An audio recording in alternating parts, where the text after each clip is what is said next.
Atigi 2 daqiqa ichida bo'g'im og'riqlaridan butkul qutulish yo'lini bilarmidingiz? Yo'q deysizmi? Unda bu videoni oxirigacha ko'ring. Bugungi kunda ko'pchilik tizza va bo'g'im og'riqlarini oddiy charchoqdan bo'lsa kerak deb o'ylaydi. Aslida esa adashishadi.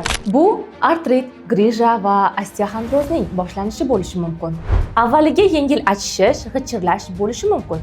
Keyinchalik esa zinadan chiqish qiyinlashadi. Kechga borib oyoqlarda og'riq kuchayadi, hatto uxlash ham azobga aylanishi mumkin. Agar muammoni vaqtida to'xtatmasangiz, harakat asta-sekinlik bilan cheklanib boradi.